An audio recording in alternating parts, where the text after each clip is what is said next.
I gotta make a name for myself. I can't let nobody else make it for me. I'm AP. Welcome to the Out in the Open podcast, where discussions are open and judgment closed. I'm just Jacob. Coach Cherry. And we are OICO Crew. We are still trying to figure out what we're going to call you guys. I hope you guys left some comments down below. Hit our link tree so that way we can figure out the openers. Openers? No, man. No, we're not calling them that, bro. No. If y'all like it, then we're going to call y'all that, but I don't think that's a vibe. Yeah. But we want to welcome y'all to first-time listeners, those who just joined in, just tapped in, just locked in with us.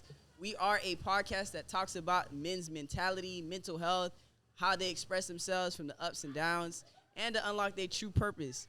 And if you find that intriguing, please follow, like, and subscribe to our YouTube, our Instagram, our Facebook. We got it locked and loaded over here. And for those who are already part of the family, again, we're still trying to figure out what we're going to call you guys. We want to say thank you for the support. We already hit 500 subscribers. We thank you for the love in regards to the the business shower. Sir. It was an amazing event. By the time y'all hear this, y'all going to already see the videos and pictures of it. So we just want to say thank you guys for just being so supportive. Without further ado, Jaco. Yes, sir. So we have I have the power and the humbleness to introduce this guest. Man, we from like with this guest, we pretty much built, I think probably like the most influential event company in Orlando. I'm gonna stand by that. I'm gonna stand by that. Part. Man, so this guy, one thing I know about this guy, he works a lot. He works hard, and he all about content. That's one thing I know about him. He's all about content, and he all about team too. That's one of the things that we was trying to build. You know what I'm saying? We didn't get to the point of where we wanted to, but I think ultimately that's all what he about. He's about team. So Al, bro, what it is? Yeah, I'm here. Yeah, man. I appreciate you coming through, man. Most definitely. It's a blessing. It's a blessing. We've come this far. Yeah. I appreciate you, man. So, first question I'm gonna ask you, because we like to get deep here. So, what is something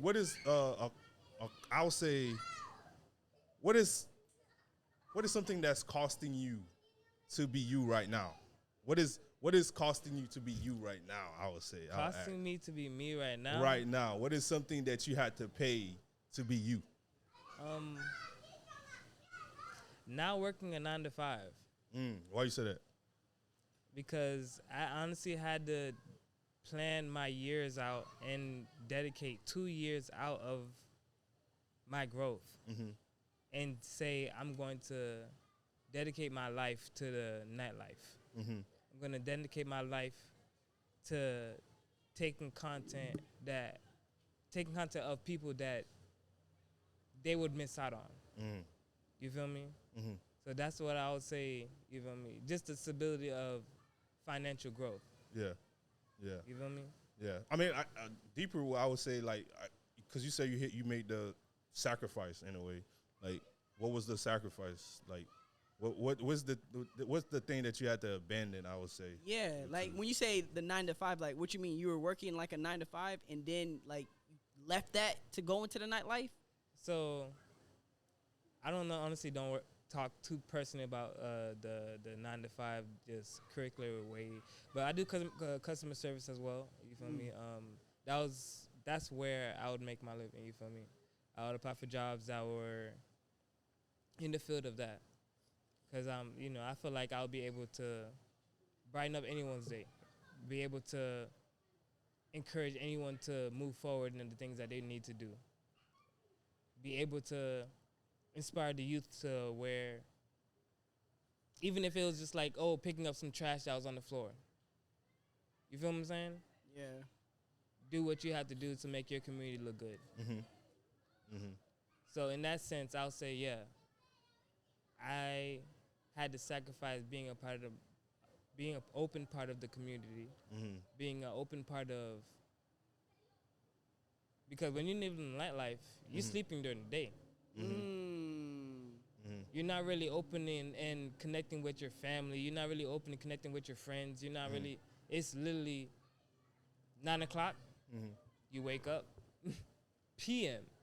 Most people. But as a photographer, it was like, okay, I had to wake up at 8 o'clock every day so I could make sure for the night before I could upload all the images. I could upload all the videos. You feel me? Because people want their pictures the next day. It's not like, oh, I could wait 2 weeks in advance. You feel me? Not like a 9 to 5. You feel me? You would wait on that paycheck off the work that you did. You feel me? Yeah. Nah, people want it the next day. People want it instantaneous. Yeah.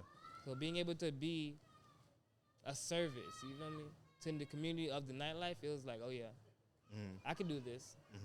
What gave you that itch to know that that was the outlet? Like, did you have to look through different services that you felt like you were good at? Because you say customer service, that kind of encompasses a whole lot of things because you're communicating. So what made it make sense for you that, yeah, photography and nightlife? Because that's two different things.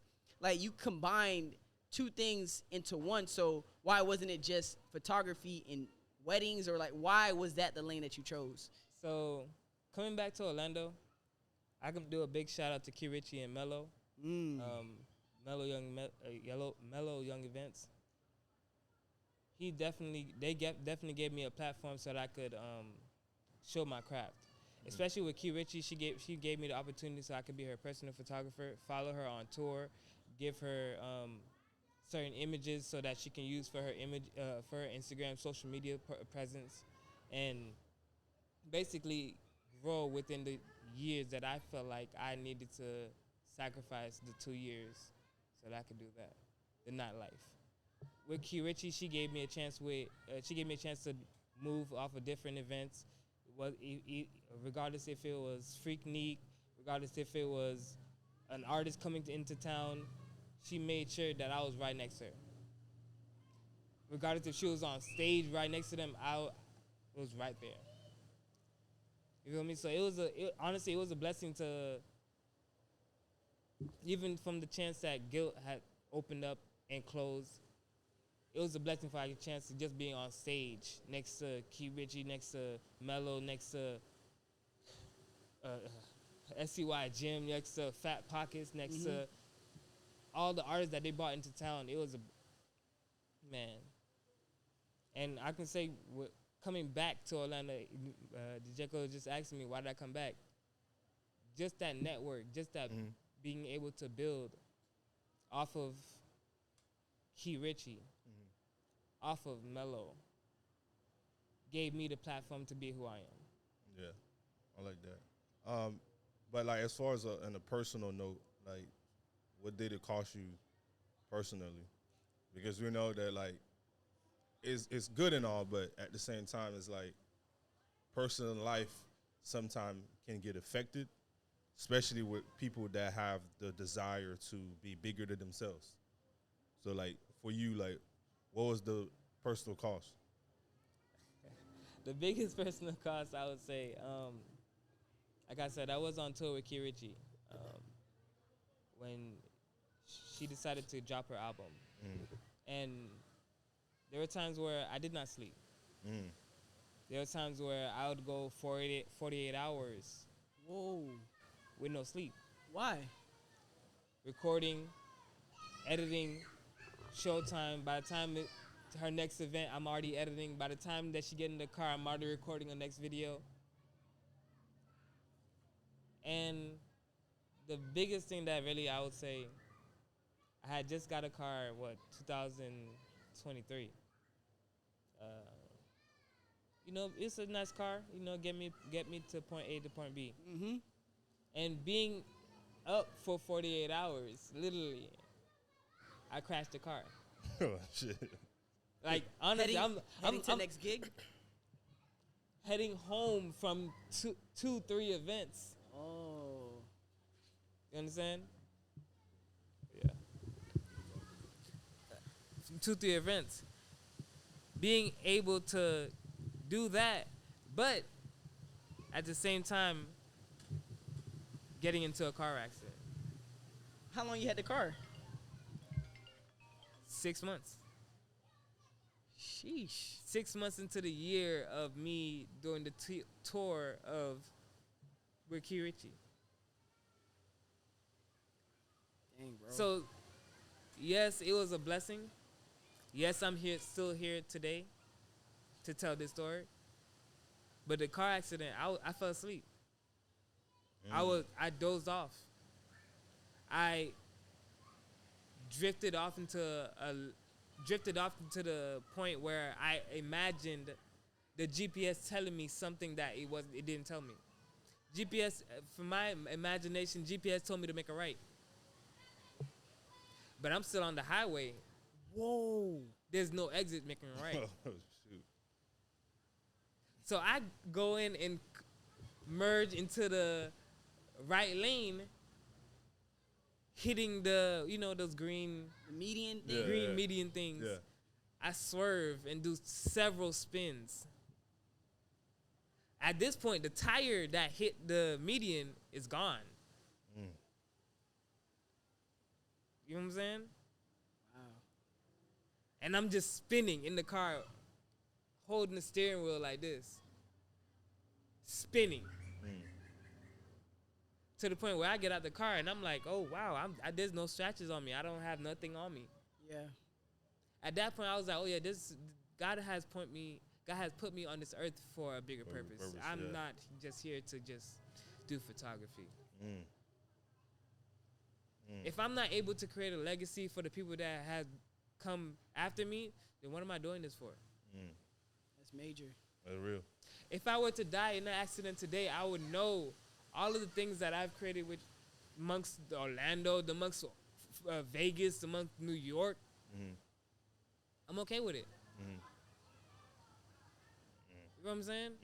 So why not continue and do great? Why not come to Orlando and make a name for myself? Yeah. Why not work with people that have established greatness for themselves so that I can establish greatness for myself? Yeah. That's good. You know what I'm saying? Yeah. So, what were the lessons that you learned after that point? Like how did I change from the old to like what was the transition from that point to the next point? Like what was that? With that, I honestly just had to take a step back. I honestly, I don't know if you guys know that Meek song where he said you had to take 10 steps back and look at yourself and understand what you're doing and what you're doing to affect the people around you. If I would have died, come on now, realistically, I have no insurance. You feel me? I have no way to pay for my funeral. I haven't made it yet. I'm still on the way. You know what I'm saying? Yeah. That's big. Yeah. That's big. So did you realize that at that point God had saved you, but did it kind of question the work that you like the fact that you were tired? Did it make you say like, hey, like let me slow down in regards to how I work, or was it a sense of I'm on the right path and I'm gonna still do it like I'm doing it now? Or did you have to change anything? I not necessarily that I had to change anything. I just had to refocus my craft. In what way? What do you mean? If I'm going to do an event, by the time I get home, I have to upload the videos. By the time I get home, I have to upload the photos. I cannot wait until the next morning. I cannot wait until the next day. I cannot wait until the next, because life happens. Life happens. Okay, so what I'm trying to understand is I get the business component of it, but what about your health? Like, did that kind of like make you think about your morality, your lifespan, as far as, yes, you may not have tomorrow, but what are you doing today that's helping you stay longer? Did that kind of affect you? Because like you said, like sleep is important for anybody, right? Definitely. So did you kind of say like, yo, like I'm doing too much, Key, or Mello, I'm kind of doing too much, or was it like, nah, I gotta figure out how to make this sleep work while I work? Like, what was it like for you on that sense? On that sense, it was like,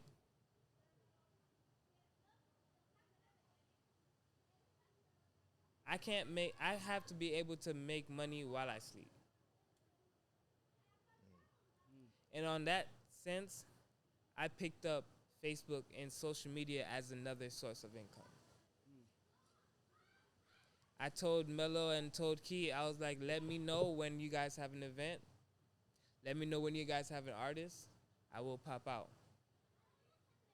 But every event, I can't do. Feel me? So you prioritized. Being able to network with the artists that I need to network with, and just being outside. Cause there's a point where I've been outside where artists have paid me $100. Here, take 3 pictures of me. Here's $100. You feel me?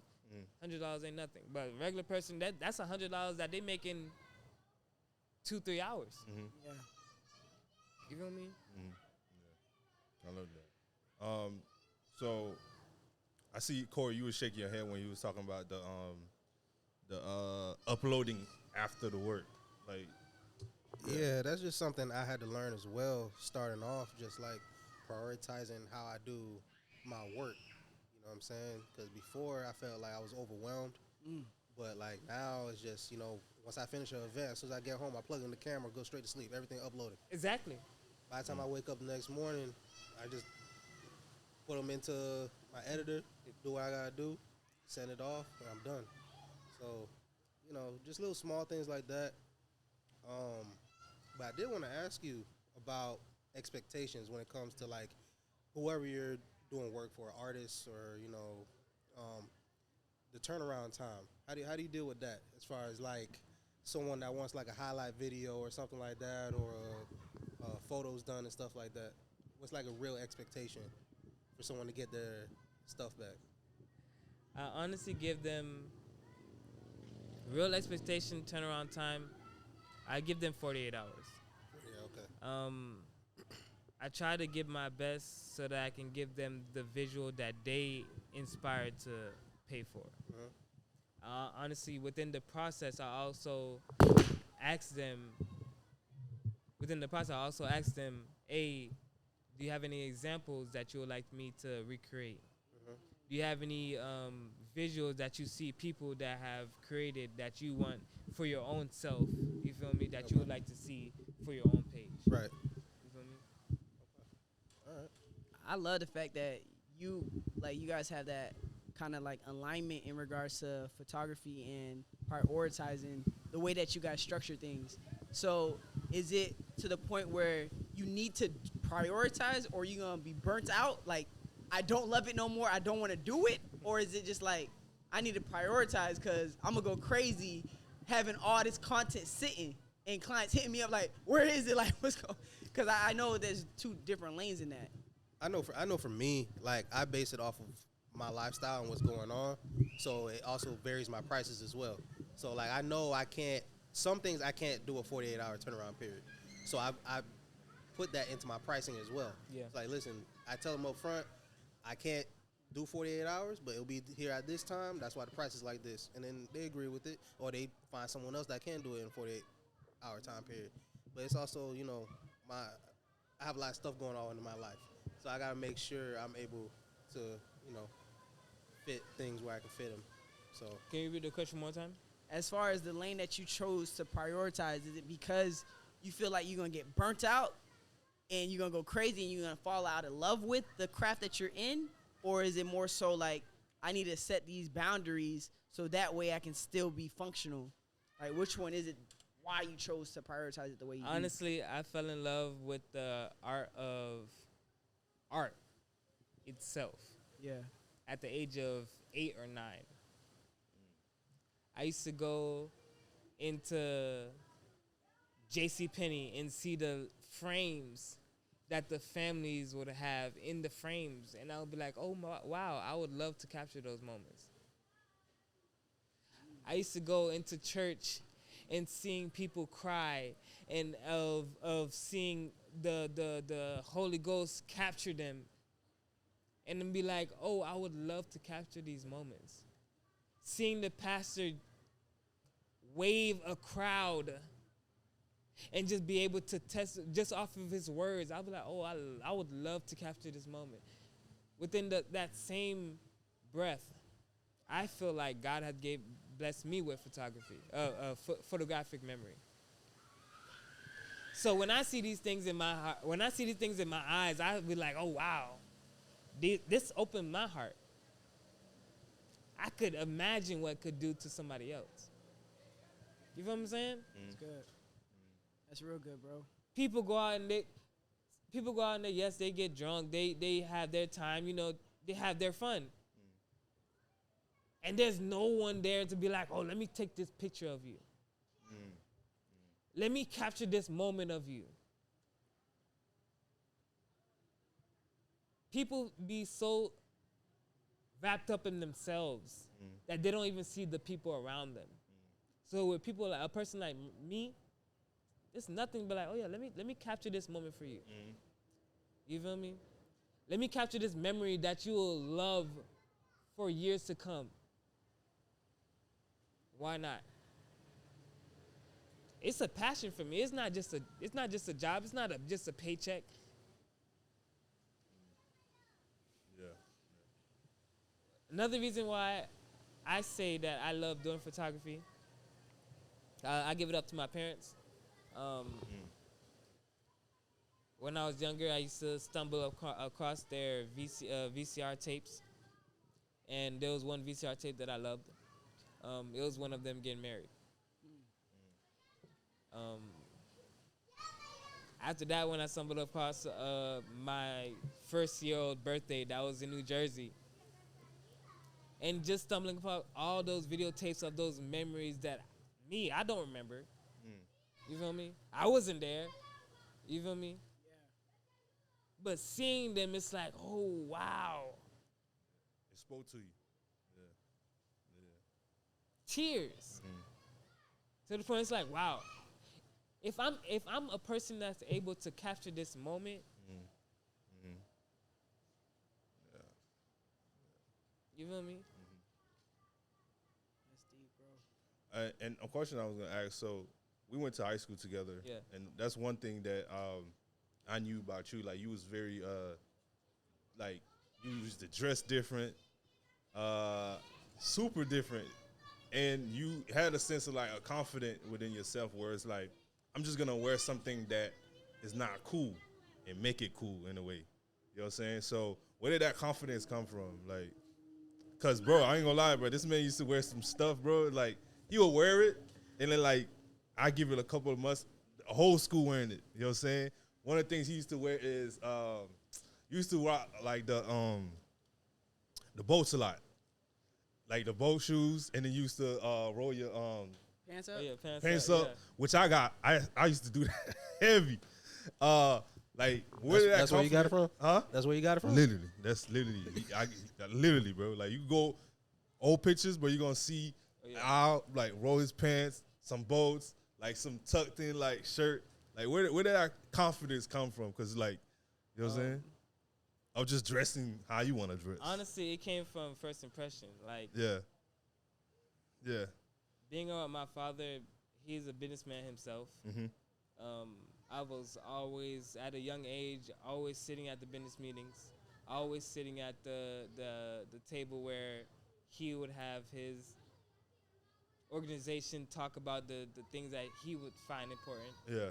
And I would always look around the room and see how all the older heads would dress, especially within who I am. I was like, okay, how can I add my own sense of style? Yeah. How can I add my own sense of fashion? Because growing up, we didn't have that. We didn't have that much money to go out and be like, oh yeah, we're gonna go buy Burberry. We're gonna go buy a True Religion. Yeah. No, None of that. none of that. Yeah. You know what I mean? Yeah. There were times where I even cut up pants and made them skinny jeans and made them designer pants myself. People were like, oh, where'd you get them? Oh, I made them. Yeah. So within that confidence, literally within that confidence, it was just like, oh, why can't I inspire other people to do what they want to do? Yeah. You feel me? Yeah. My grandma had 7 uncles.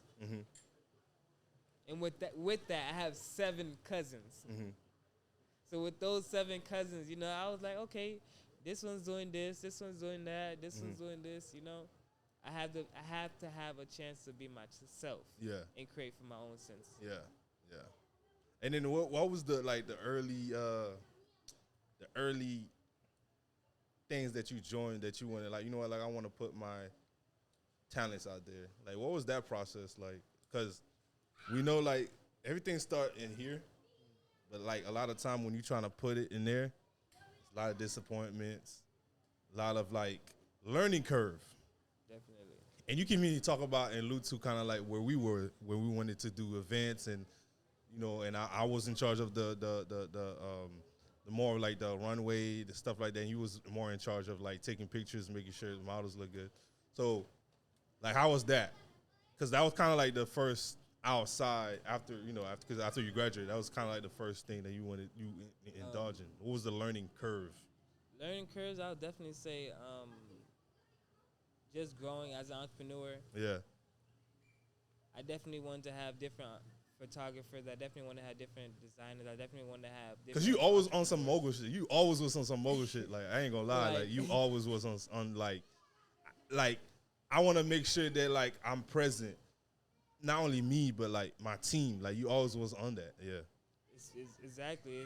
That was the main thing that I felt like coming out of high school. I felt like a lot of people were doing the same thing. Yeah. I feel like a lot of people were trying to stamp themselves as individuals, but didn't know how to.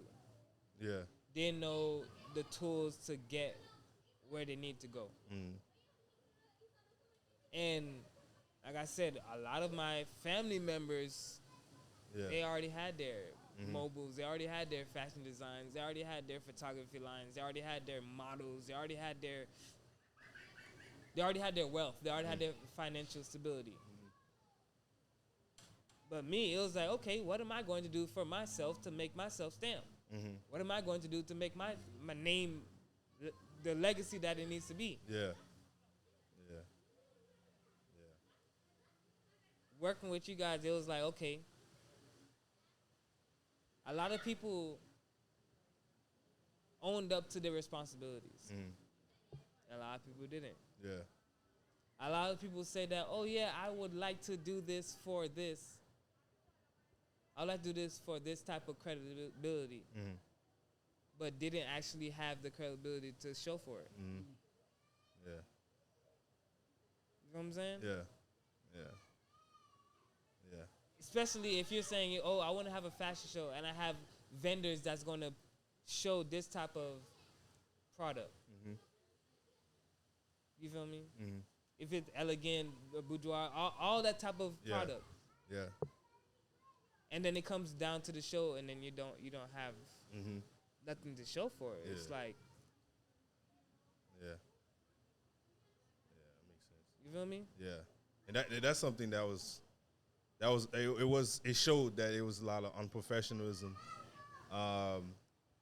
you know, and I think that, do you think it's something that is, because I was gonna ask you that, do you think is something that is a citywide thing where we just don't feel like professionalism is needed to get shit done? Like, I don't know. Before I did the fashion show with you guys, I was in a fashion show in a New York fashion show for New York. A designer contacted me off of the design that I had posted on Instagram. They seen the design. They was like, oh, I would like for you to design a couple pieces for me in New York. I would pay for you to come out. I would pay for your hotel. I would pay for your food. Just come out and design a couple pieces for me. New York Fashion Week is coming up. Here's my price. Coming from the experience that I had from them, and then coming back to Orlando and hearing, oh, you guys want to have a fashion show? I'm like, okay, bet. I've done this before. Yeah. I've experienced this type of lifestyle. Yeah. Let's get it done. But people weren't moving. Like, quick enough, or they weren't They weren't moving quick enough. They didn't have the resources to just get the funds done. For example, if you're trying to book a venue, why would you wait till the month of to book the venue? If you're trying to book a designer, if you're trying to book a photographer, why would you wait the week of to book a photographer? To search for a photographer. Wow. If you need models, why would you wait 3 months before the fashion show to look for models? Models, yeah. So they not on it. It's like if you want something, you better make a post right now. You better get them. Yeah. You feel what I'm saying? Why are you holding your hands? Why do I have to hold your hands off of something that you say you want? And this is why that was one reason why I had to move out of Orlando. Clients contacted me. Oh, I want a photo shoot done, a baby shower done. Okay, when do you want it? What's your price? Oh, I don't know. I just want you to take it.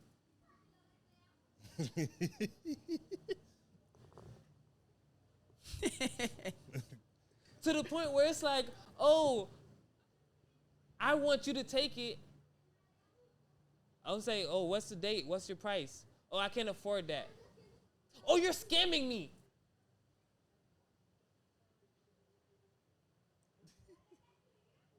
I'm scamming you because you can afford my prices?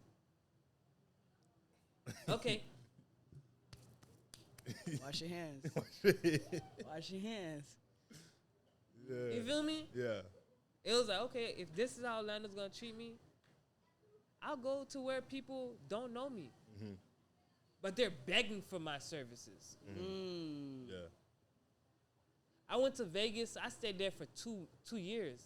Whoa. Yeah. Why Vegas? Talk about that, yeah. Why Vegas? What was... Bro, I don't know if you know of a dude named Shaman Noel. He's living out there thriving right now. He lived in Orlando, you saying? He's from Orlando, Florida. Mm-hmm. Haitian, just like I am. Like us. Thriving out there. You know why? Because people going to support. People going to see the blessing that you are because you're not from there.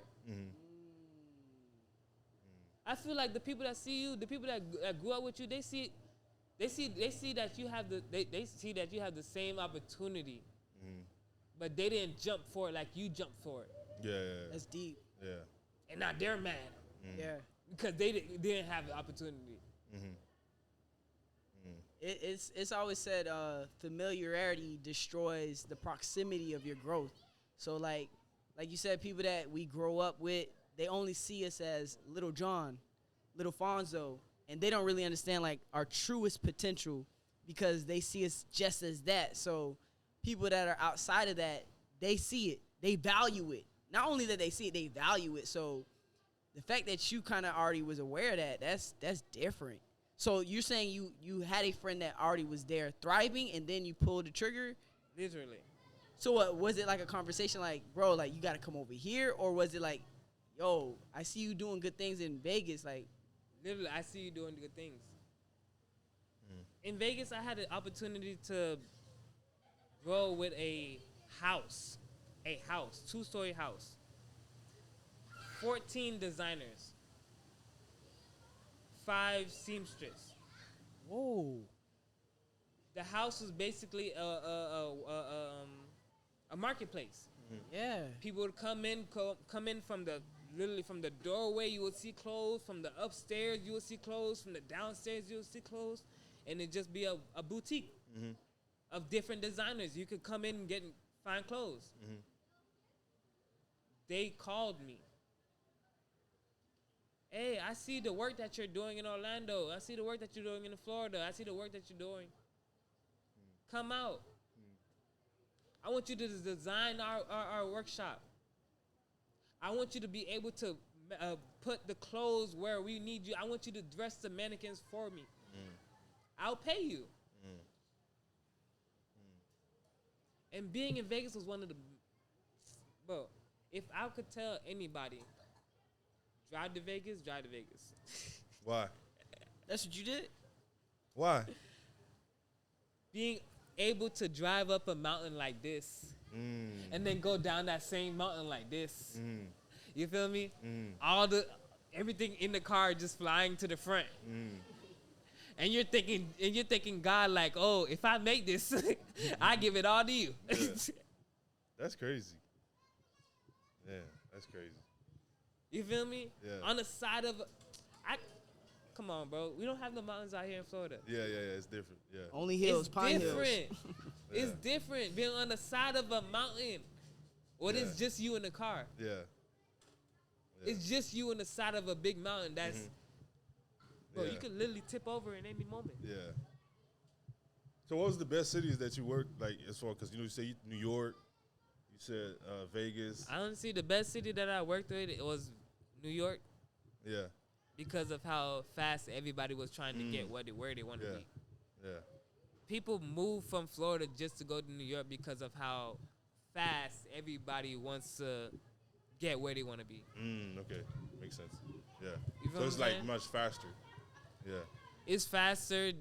They understand the lingo. They understand the integrity of, oh, if I place an order in today, I would like to see the warehouse. I would like to see the manufacturer. I would like to see the sketching. Yeah. I would like to see the blueprint. I would like to see the preview. Yeah. Yeah.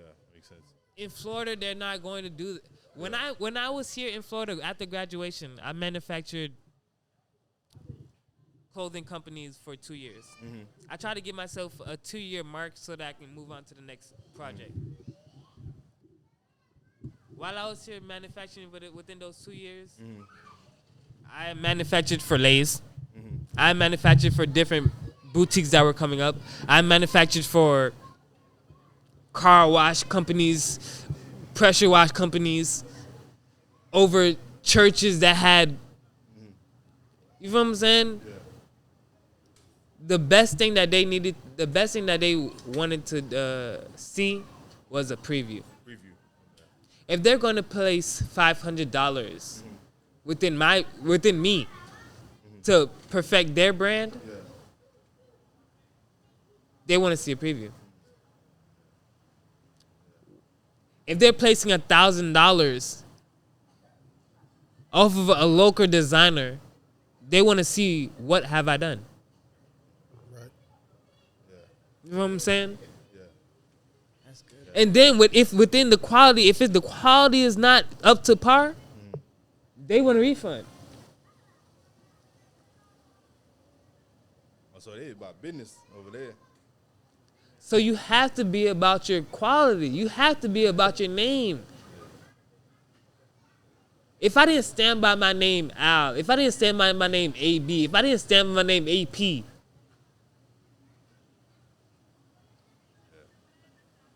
since middle school, people be like, oh, you're so professional. You do this, you do this. You try to make your brand an inspiration towards others. So what do you see like in Orlando right now? Like what do you think? Do you think like we in the upside? Do you think we getting better?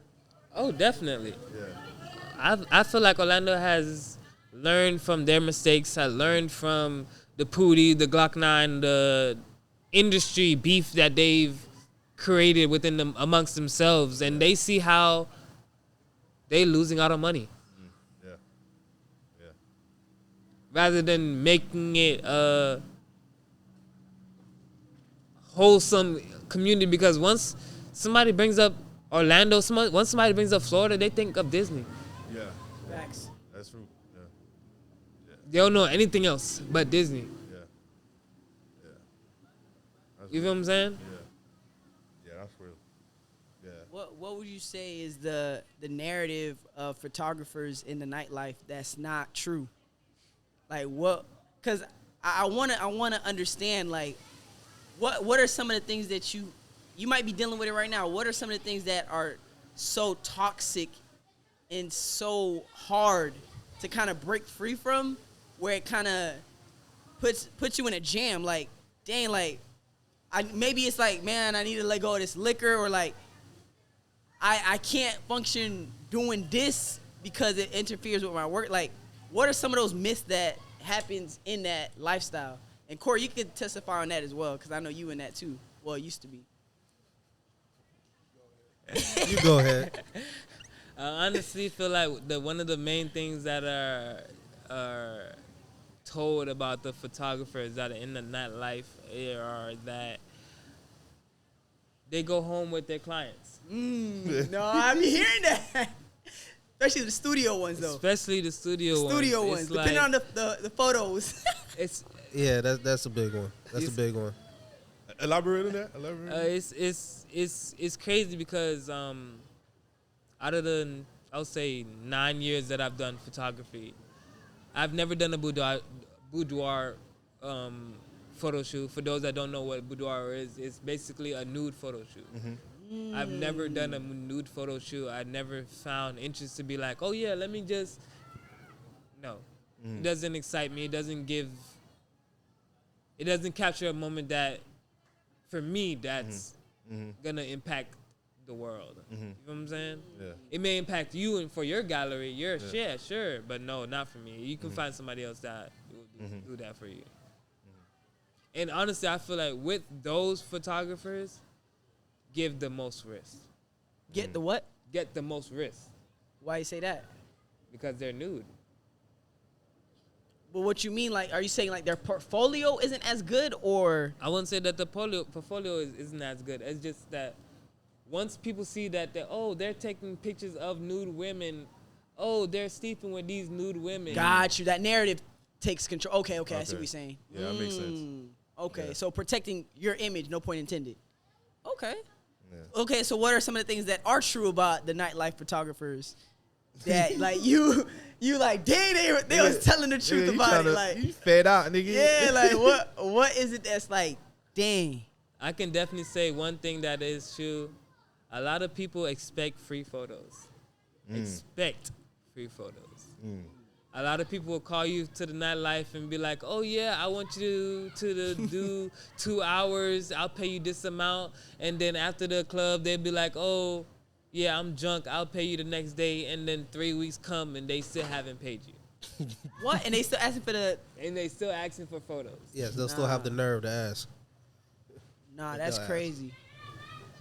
Most of the stuff I done is like video. I do mostly video, and they'll ask for free videos all the time. Like, catch me and my girl twerking over there. She don't get that or whatever. I'm like, nah, I'm good. I had to stop that. Sheesh. That's So crazy. how do you guys set boundaries? Are y'all just straight with like no, or is it just like I got you, but you don't really got them? Like how do you set that See, standard? I usually keep two memory cards on me. One for the professional aspect and one for folks that say they want photos. Because I'll be walking downtown with my camera and then people be like, oh yeah, I want 5 photos. Okay, perfect. I gave you a deal, $10 for 5 photos. Perfect. Boom, right there and there. I'll send it to you right there.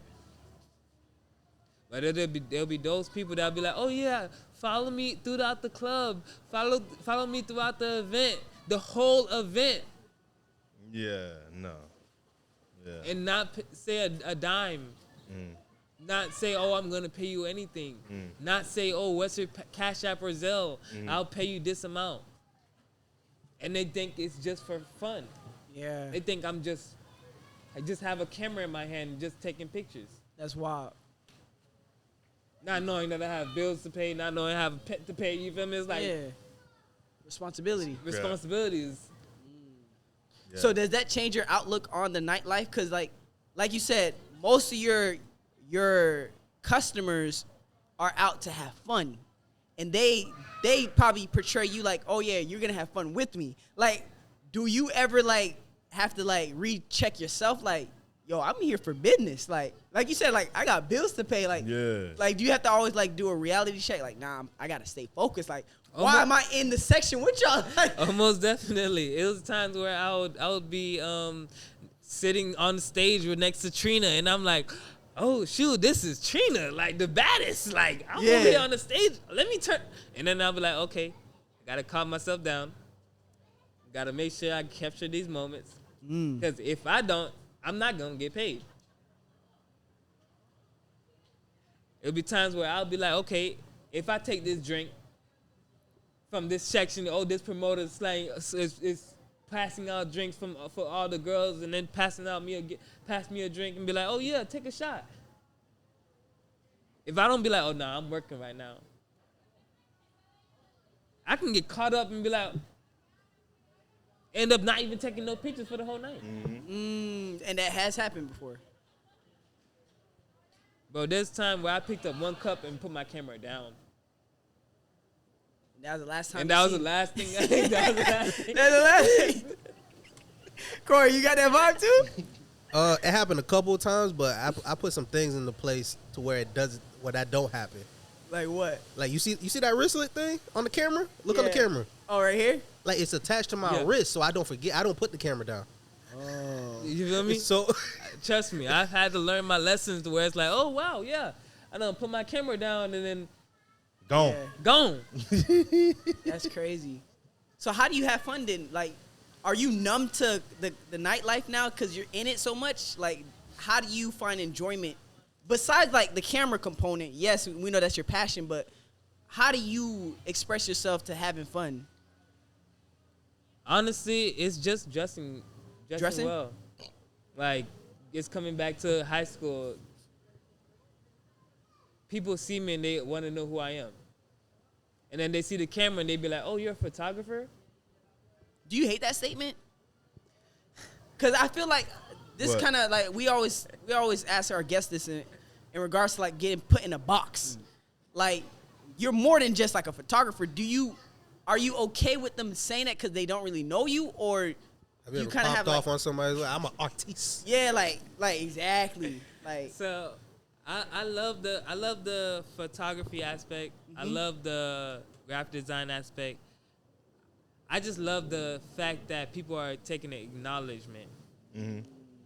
Because when I was a child, I told you, I wanted to do this since I was 9 years old. Yeah. I've seen my family members pull up in Lamborghinis and it's like, oh, like it's nothing. Pull up to 2-3-story houses like it's nothing. It's like, what am I gonna do? yeah. What do I have to do? Put me in the game, coach. Like, what family secret do I have to know? You feel me? Yeah. Yeah. And then they're looking at me like, what are you gonna bring to the table? Yeah. So why not do everything that I've been blessed with? God blessed me with photography. Why would I get offended? God blessed me with videography. Why would I get offended? God blessed me to be able to draw. Why would I get offended? God blessed me to be able to tailor. Why would I get offended? God blessed me to be able to design. Why would I be offended? God blessed me to look the way I look. Why would I be offended? That's major. That's real. And what happened to your the 90s brand, bro? The 90s clothing brand. So like I said, Oh yeah, I remember that. Like Oh, Yeah. I didn't even know that was him. That was him. Yes, was I him, seen it. yeah. I remember. Yes, the 90s cartoons and all that. yes sir. Yes, So, like I bro, said, I you're give heavy on that. I give myself a time limit of how long I want to give myself to a certain subject. I'm coming back to the 90s cool designs. I have a couple of designs that are ready to launch. I think I would say around my birthday. When's your November birthday? 17th.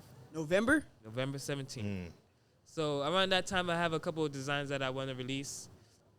It's not a launch. It's just new clothing. Okay. You feel me? To keep people intrigued on what's going on. The same way how you guys just got excited on what's going on next. I'll let y'all know. So that's gonna be a fall catalog. Yes, sir. Okay.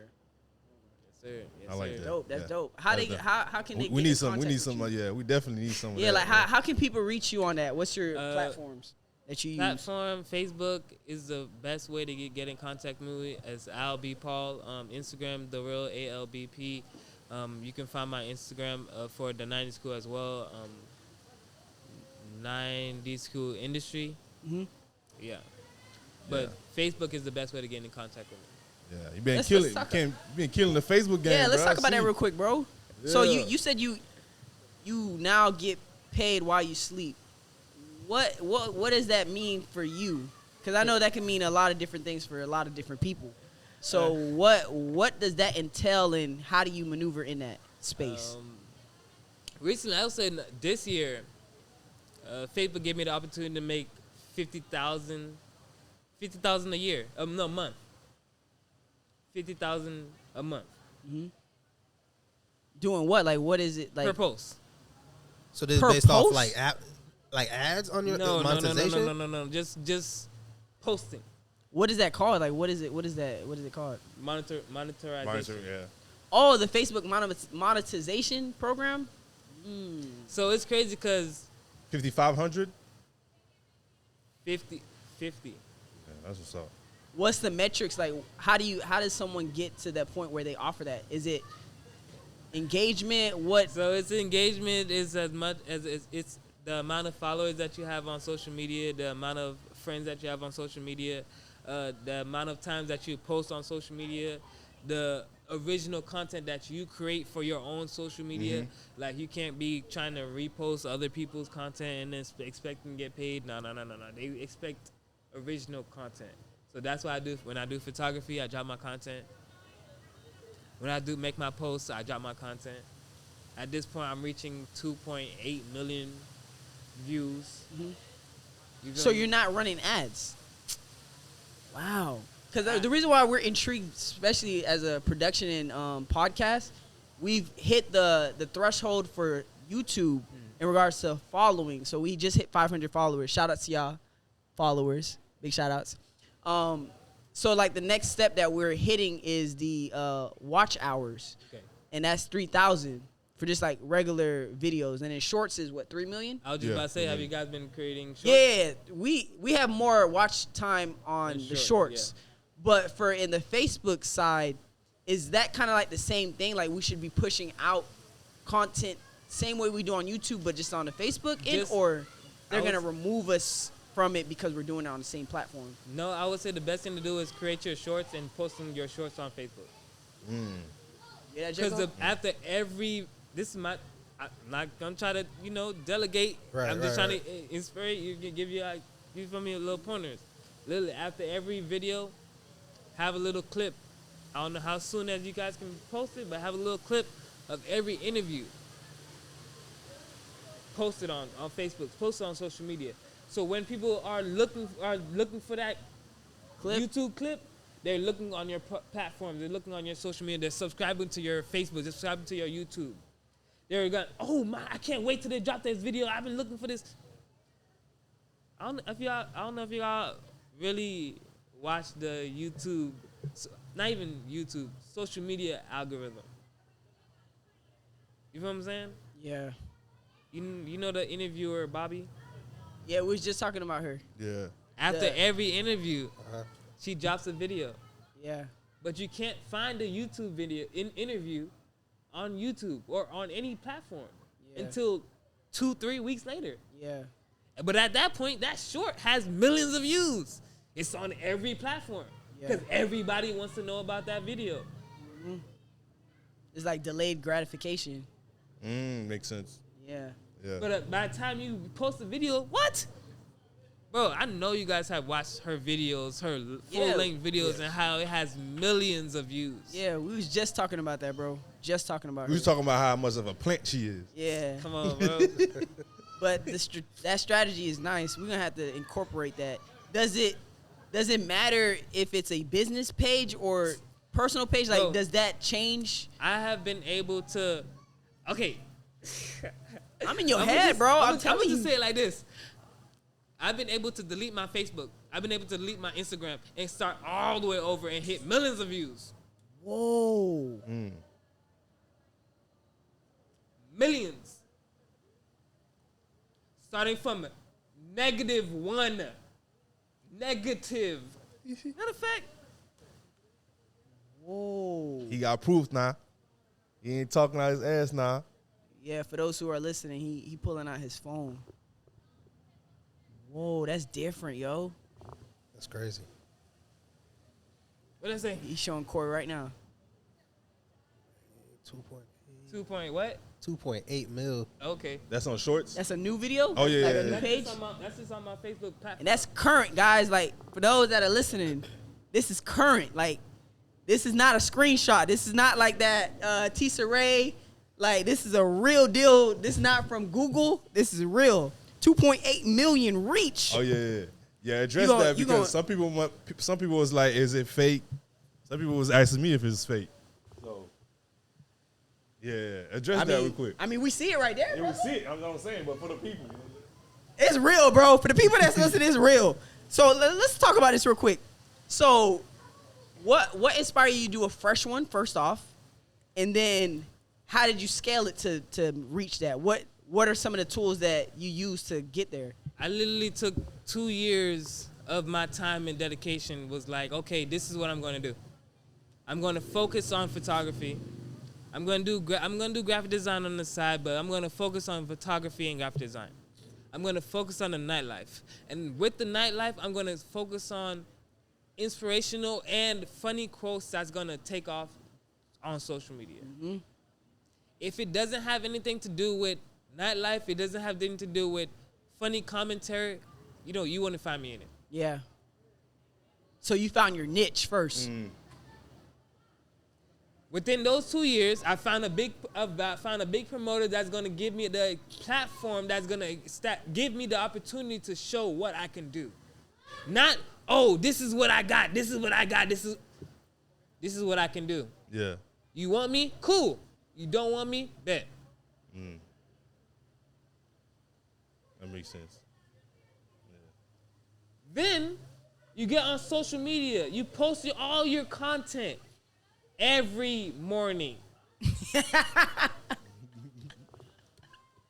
You think I'm bull? Every morning. Same time? I get up at 8 o'clock. By 9 o'clock, you'll see 5 posts. Whoa. By 9 o'clock, you see 9 stories on my Instagram story. You feel what I'm saying? So you're not afraid of there's two different sides. On TikTok. Woo! By 8 o'clock, you'll see a Facebook, you'll see a TikTok gone past the 300 threshold that everybody be complaining about. Okay. So you're not afraid of exhaustion? Like, Oh yeah. You talking about a 300 view count? View count. Bro, I'm 28. I thought I'd be famous and successful and financially wealthy by 25. I'm not gonna let 30 hit me and I'm not gonna do this shit. You feel me? Yeah. I'm sorry you feel me? But I'm not gonna let 30 hit me and I'm not gonna be this. I've been doing this for too long.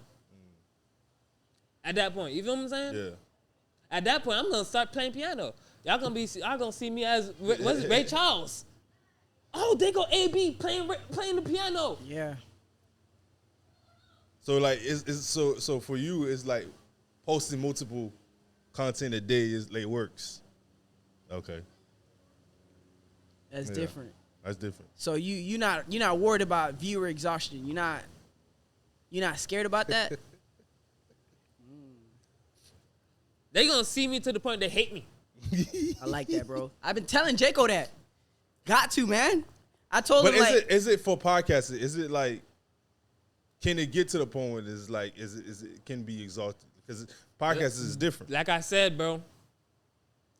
After every interview, post that one video. Yeah, bro. That Of course, one yeah. video to make people be like, God Oh, yeah, damn it, we've I been want to do- subscribe to their video, to We've their been doing that. podcast. We've been doing that, yeah. I want to know what they talk about every day.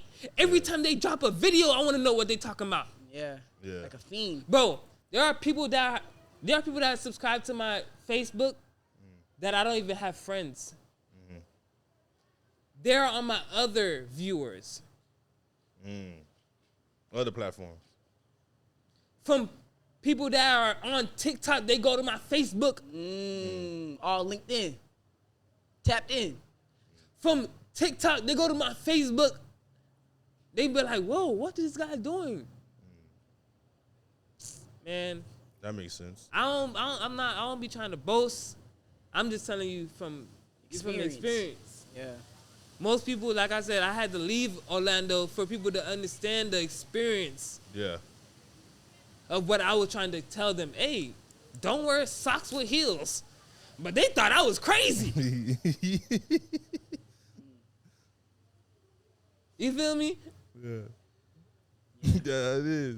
Where you see yourself in the next 5 years in regards? You say you 28, so when you hit 30, like, where do you want to take yourself? Like, It's crazy because I have how would I say? I have a music label as well. whoa, I have poets as well. So when I say that in the next 4 or 5 years, I will be having artists do showcase within the 90s style. Poets do showcase within the 90s style. You feel what I'm saying? yeah, like a Def Jam. Okay, you understand? You Stop, you you feel me? You feel me? You already know. So, yeah, I like that. You're gonna see a lot of beautiful things pop off. Yeah. You guys talk about the '90s. Yeah, it hasn't left my brain. It's Yeah. just had to put on the hold for a second. Always, You feel me? So I was scrolling through your Facebook, and I ain't gonna lie, you be posting like a lot of crazy shit and stuff. So we're gonna ask you. So you've been asking the people, so now we're gonna ask you. You know what I'm saying? So all right. So hold on, 'cause I screenshot it. All right. So you asked the people what was your worst fear in a relationship. So what was yours? My worst fear in relationship. My worst fear in relationship is it actually happened. Whoa. Yeah. My worst fear in relationship, I was in my 9th grade year. And I was basically starting off on everything that I wanted to do. Well, it was 8th grade going into 9th grade. I started off on doing everything that I wanted to do. I started off photography, started off videography, starting off the clothing brand, starting off the music label. Basically hitting up all of the famous entrepreneurs back in that time, around that time. And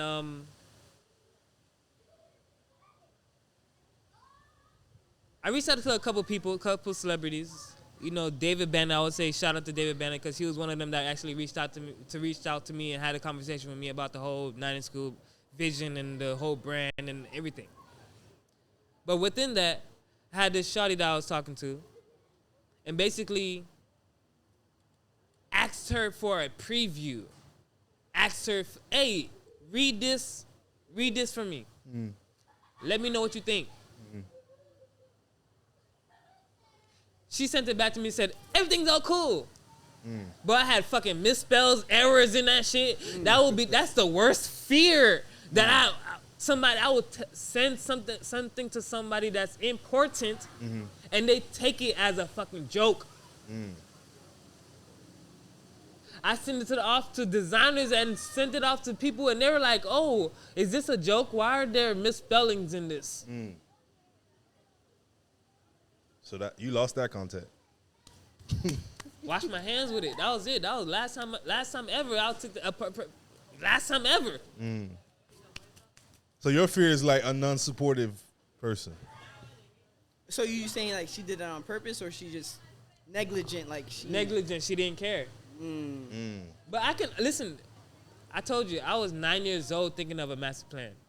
So coming into a relationship with somebody that didn't even, I'm not even gonna be disrespectful, but being in relationship with somebody that didn't see a future for themselves, how could they see a future for you? Yeah. That's true. Yeah. That's major. Major. That's major.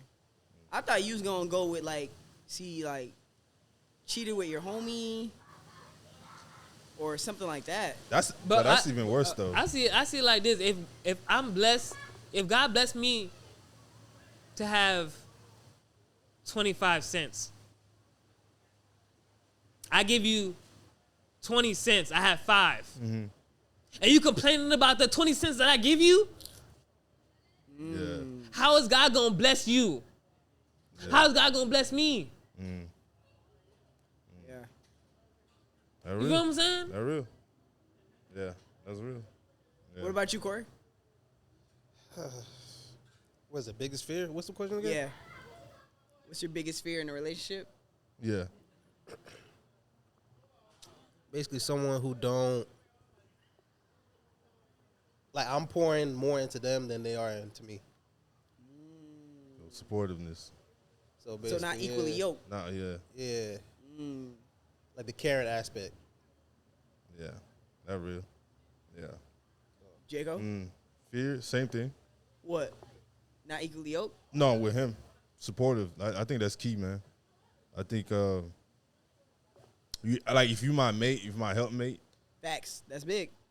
That's in the Bible, that's my in the boy. Bible, yeah. So I we here. You feel me? Yeah, I feel you. Like, Yeah. That's true. Yeah. I think for me, I would have to say, I always go back to the scene. I don't know if y'all ever seen Pursuit of Happiness with Will Smith. Yeah. And Linda. Linda in the movie is not his wife, but his girlfriend basically. But they have a kid together. And there's a scene, man. He's doing his best to like get them to the mountaintop, to the promised land.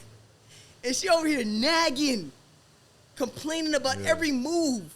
every move. Every And to the move. point where he has to shut down and don't even tell her anything. Yeah, Yes. yeah. And then like Yeah. there's a point where he's in the bathroom and she's like, I just want to be happy. And boy, he snapped. He said, then go get happy. Like, go get it. Like, go get it. If you want it, go get it. Like, I'm at that point where like that's what I need. I need somebody that's I have somebody that supports what I'm doing. Like, she loves that I have a podcast, that I have a production team. She loved that I'm in my career as far as a leader in client success. So like, those are the things that she loves, and she never second guessed like my decision on stuff that I do in that space. Yeah. If I'm telling her that I'm gonna drive off a cliff, okay, I get that. Like, she gonna put me in my place on that. That part. real. But like, she doesn't second guess it, and I feel like that's an environment that men should be in, a space where if you have a significant other, they can cater to that, add to that, not like removing it. Bro, Yeah. I've been in the space where I've been like, I'm going to go drink poison.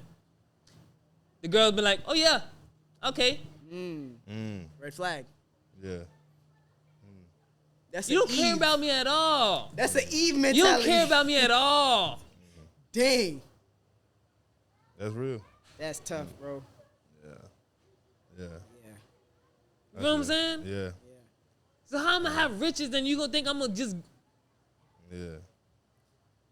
you think I'm going to be, oh, no, I'm just, you know, keep it cute. Keep it cute. All right, two more questions. All right.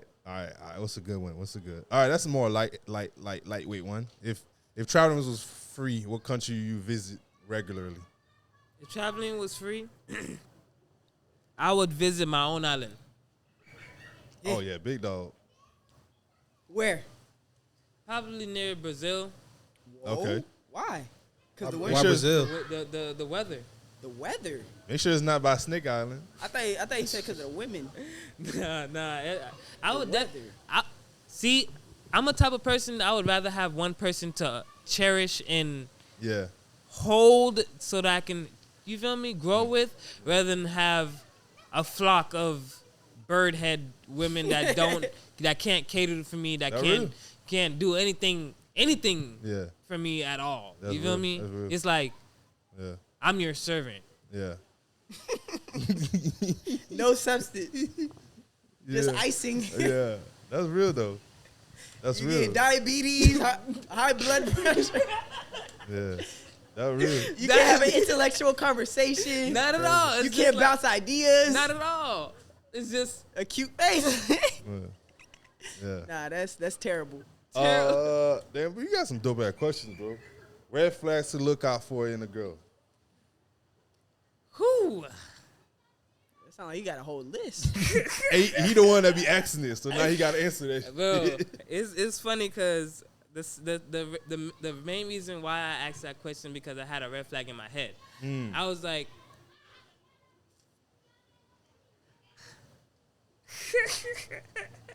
Go ahead and spit it out, man. Give us the exclusive. this basically going back to what I just said. If I'm telling you about a problem and you don't understand or can't ask a question of understanding of why If I'm mad, you ask me why I'm mad, right? If I'm telling you why I'm mad, you ask the question, what made you mad? Yeah. What can I do to make you not mad no more? Instead, it's more mad on top of more mad on top of more mad on top of frustration on top of frustration on top of anger. Pushback though. What if they say they don't want to baby you? They like, I expect I'm pushbacking. Now I'm not in this side. But I'm saying, Oh, trust me, I understand. I'm challenging the question. What devil's advocate? Devils, yeah. Okay. They don't want to baby you. They want a man that's gonna make the decision. I drew one. Why do I have to See, like check? You know what I'm saying? See, my thing is, women ask for sensitive men, but when a man is sensitive, they don't respect it. Talk about that all the time. Talk about all the time. On a real note, Yeah. women ask for men to open up. Women ask for men to talk, but once they talk, it's like, oh, I'm not your mother. I can't baby you like your mother. Or you have problems that you've had since a child you need to deal with. I'm talking to you so that I can deal with them. I'm talking to you so you can understand my side. So you can understand how to deal with me. I'm not a person to just be like, oh yeah. I'm not a person to be like to tell my business to anybody. They want you to always be masculine, the masculine man, but not the comprehensive man. But is there a level where you have to be balanced, right? Where it's like emotion, but also practicality too. yeah, So it's like comprehensive. Definitely. Yeah. I feel like it's just a deep breath that is needed to be held. Honestly. Like because man, there are times where it's like after a show, for example, you've done everything that you've done at the show. You've taken all the pictures for all the women that you've taken pictures for. yeah. And people saying, oh, and for example, you're at the show and people want to take pictures with you. Now you have the assumption that you're there with another woman. Going back to the question you asked earlier. Yeah. Now you're not even there because you're working. You're there because of another woman. Now when you get home, it's an assumption of people saw you out with another woman. Right. Yeah. Not knowing that you have a camera in your hand and people seeing that you take pictures, they want a picture with you. At that point, it's not even an assumption. It's a story. It's already made up. They already got it. Now it's going to be like, oh, you're going to listen to what they're telling you? The story that they made up for themselves? Yeah. So that they can sleep happy, or what you going to...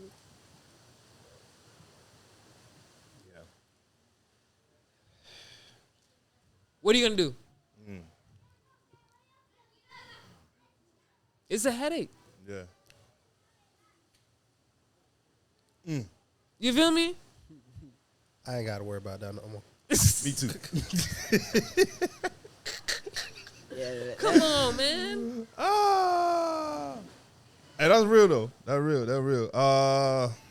Last one. This is a lighter one. What is the biggest green flag you look in a relationship? That was a red flag, not a green flag.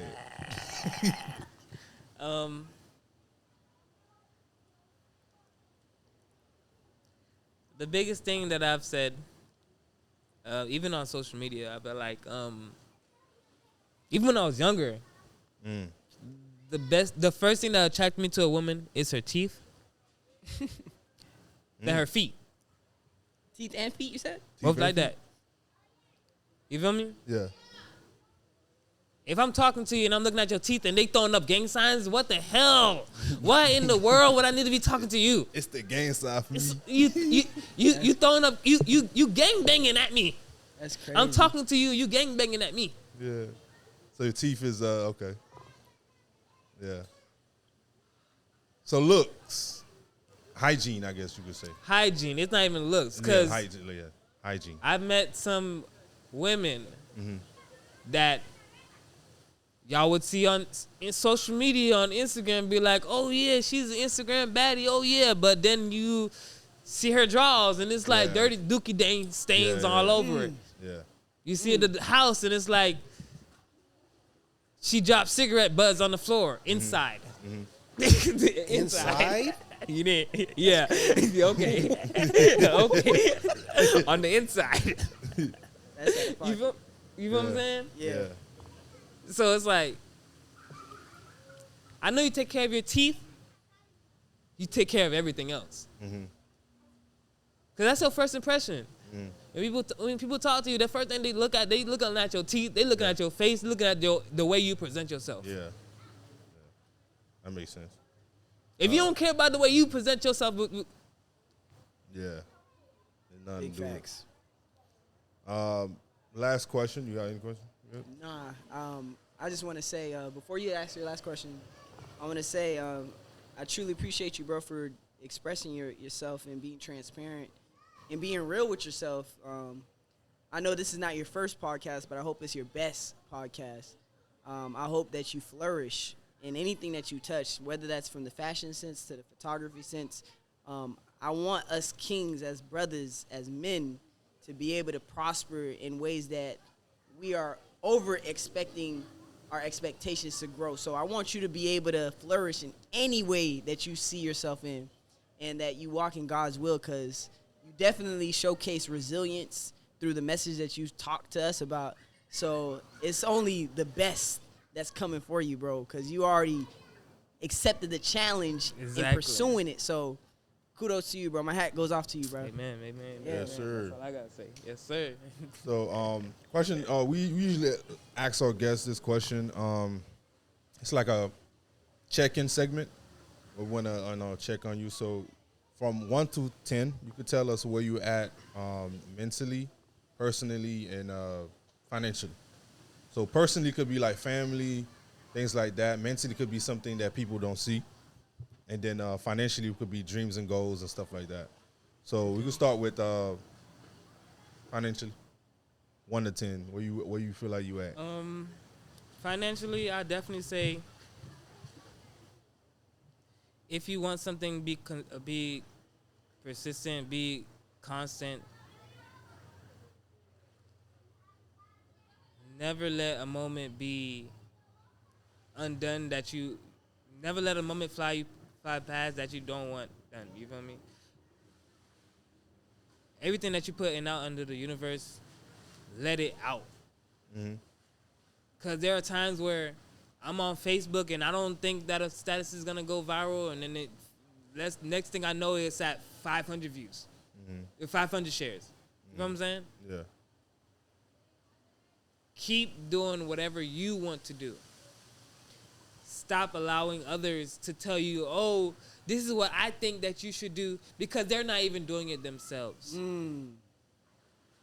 don't even have the capacity or imagination to do it themselves. You know what I'm saying?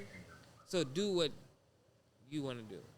You So know what would you say you were like a 9 for you? Definitely a 9, yeah. Yeah, I like that. Personally, man, where you feel like you at personally? Personally, I feel like I'm. What's the phrase when you almost there but not even there enough? Like, I feel like I'm halfway there but not even. I haven't even scratched the surface. Yeah. You know what I'm saying? Yeah. Like, a lot of people come up to me and be like, "Oh, I love what you do. I love what you do. I want to have you a part of I want you to have a part of the things that I have coming up."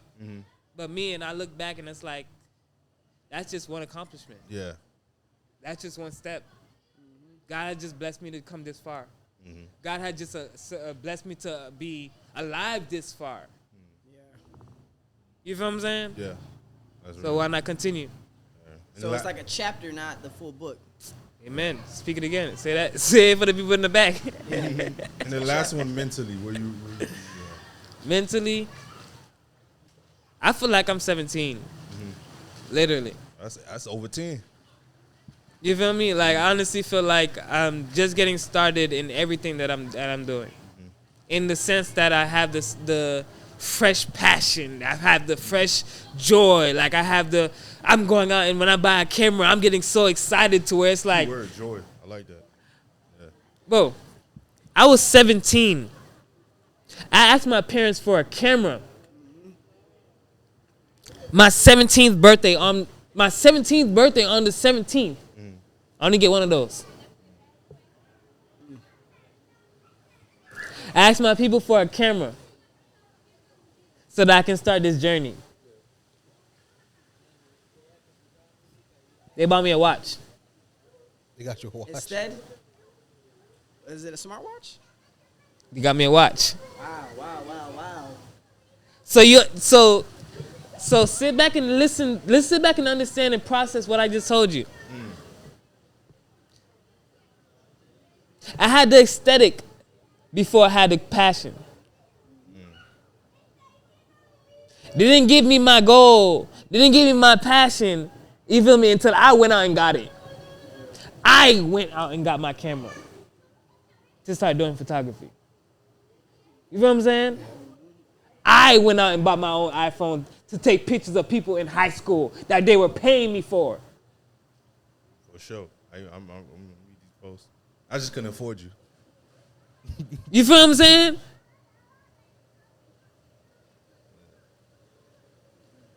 I gotta make a name for myself. I can't let nobody else make it for me. That's real.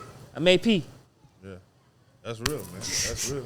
Hey, we gonna. That's where we're gonna We cut gonna it. wrap it up right there. Hey. Yeah, man. It's So out in the appreciate you. open. Out of the open. So we live. It's 12 p.m., y'all. It's me and my boy Fonzo. I got your attention, right? Let's have a conversation. For real.